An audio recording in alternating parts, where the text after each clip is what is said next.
تو اس ٹائم ہم اڈیالہ جیل کے باہر موجود ہیں. سردار عبدالقدیر جو ہے وہ ہمارے ساتھ موجود ہیں اور آج 190 ملین پاؤنڈ کیس کا جو ہے وہ فیصلہ سنایا جانا تھا جو کہ نومبر کے مہینے میں جو ہے وہ محفوظ کیا گیا تھا. پہلے اس کی ڈیٹ جو ہے وہ 6 دی گئی تھی, آج 6 سے 13 کے اوپر لے گئے ہیں. کیا وجوہات ہیں قدیر بھائی, کیا وجوہات ہیں؟ آج یہ فیصلہ آنا تھا اور عوام کی نظریں اس فیصلے کے اوپر ہیں اور آج نہیں آ سکا, کیا وجوہات ہیں؟ بسم اللہ الرحمن الرحیم. آپ سب کو معلوم ہوگا کہ یہ کیس ایک ایسا کیس ہے جس کے اندر کوئی کرپشن نہیں ہوئی, جس کے اندر ایک روپے کی ایک ٹکے کی بھی خرد برد نہیں پائے گی. اور عمران خان صاحب نے جتنا پیسہ باہر سے جو یو کے کی گورنمنٹ نے پاکستان بھیجا تھا وہ سارا ہی سپریم کورٹ کے اکاؤنٹ میں پڑا ہوا تھا, جو بعد میں نکال, جس میں اربوں کے تعداد میں پرافٹ بھی ساتھ لگ گیا تھا. اب جب ایک کیس کے اندر جان ہی نہیں ہوگی, جب جو ایویڈنس ہے وہ ساری بتا رہی ہے, چیخ کے بتا رہی ہے, ہر گواہ نے یہ بتایا, ہزاروں اس میں رد و بدل کرنے کے باوجود کہ اس میں عمران خان کا یا بش حبیبی کا کوئی لینا دینا نہیں ہے, تو اس کیس کو اب کیسے سزا میں کنورٹ کیا جا سکتا ہے؟ تب میرے خیال میں مجھے یہی لگتا ہے کہ اب ہر ایک زاویے سے اس کو دیکھ رہے ہوں گے جج صاحب کہ اس کو کیسے سزا کے قابل بنایا جائے. تو اس لیے شاید زیادہ سوچ بچار لگے ہوئے ہیں, جس کی وجہ سے آج انہوں نے 13 جنوری کے لیے ایڈجرن کرنا پڑا ہے. تیسری بار ایڈجرن ہوا ہے اور دیکھتے ہیں اب 13 کو کیا ہوتا ہے. مجھے تو نہیں لگتا 13 کو بھی سنایا جائے گا جس طرح وہ سوچ بچار میں لگے ہوئے, کیونکہ ایک سزا جب ٹرائل کمپلیٹ ہوتا ہے تو فوراً ہی جج کو پتہ چل جاتا ہے, کیونکہ اس نے ٹرائل ٹیبل ہیئرنگ کی ہوتی ہے یا ہر ڈیٹ پہ اس نے چیزوں کو نوٹ کیا ہوتا ہے, تو اس کو پہلے پتہ چل جاتا ہے یہ کیس سزا کے قابل ہے یا بریت والا کیس ہے.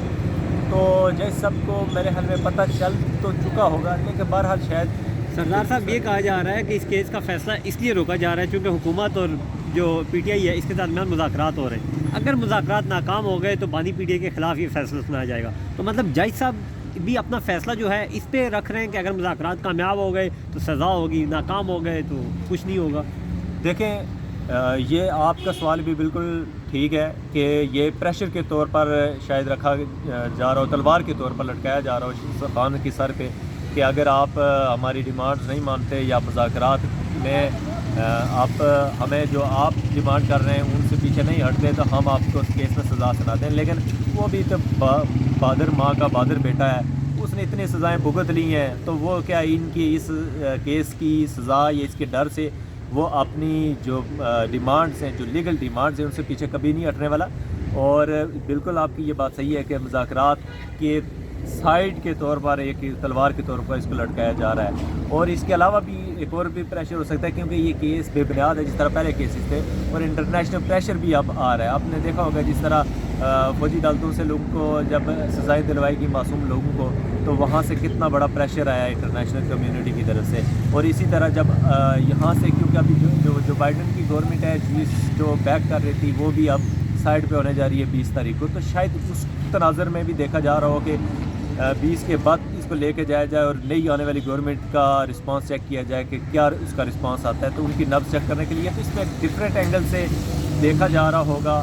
اس کے بعد دیکھتے ہیں اب 13 پہ کیا ہوتا ہے, یہ سب رہ جائے گا. آپ کیا سمجھ رہے ہیں 13 جنوری کو یہ فیصلہ آئے گا؟ کیونکہ آپ کہہ رہے ہیں کہ امریکہ میں جو تبدیلی آنی ہے وہ بھی 20 کے بعد آنی ہے, تو کیا سمجھ رہے ہیں؟ مجھے نہیں لگتا کہ یہ 13 کو فیصلہ ہوگا. مجھے لگتا ہے کہ مذاکرات کا بھی جو سلسلہ ہے یہ بھی 20 کے بعد لے کے جایا جائے گا, اس کو لنگر آن کرتے ہوئے, اور اس فیصلے کو بھی. اور اس کے بعد شاید فیصلہ سنا کے چیک کیا جائے کہ آیا کہ نئی گورنمنٹ کیا رسپانس کرتی ہے. تو بہرحال یہ تو ہماری پریڈکشنز ہیں یا ہمارے انالیسز ہیں, اور اس کیس میں سزا تو بنتی نہیں ہے نا, بریت ہی ہے. میرٹ پہ دیکھا جائے تو صرف بریت کے علاوہ کوئی آپشن نہیں, کیونکہ اگر کرپشن کی بیس پہ اگر کسی کو سزا سناتے ہیں تو کرپشن ہونی بھی دی چاہیے نا. وہ پیسہ جو آپ کہتے ہیں 190 ملین ہے, وہ ایکچوئل 190 ملین بھی نہیں تھا, 171 ملین تھا جو ریکارڈ کے مطابق ہے. تو وہ سارا پیسہ سپریم کورٹ میں اس میں پرافٹ بھی لگ کے وہ ہو چکا ہے, وہ گورنمنٹ کو بھی مل چکا ہے. لیکن اس کے بعد بھی آپ مزید ہیں کہ ایک شخص کو سابق پرائم منسٹر کو سزا دینے کے لیے یہ چیزیں ختم ہو جائیں گی انشاءاللہ. بہت شکریہ, بہت شکریہ سر.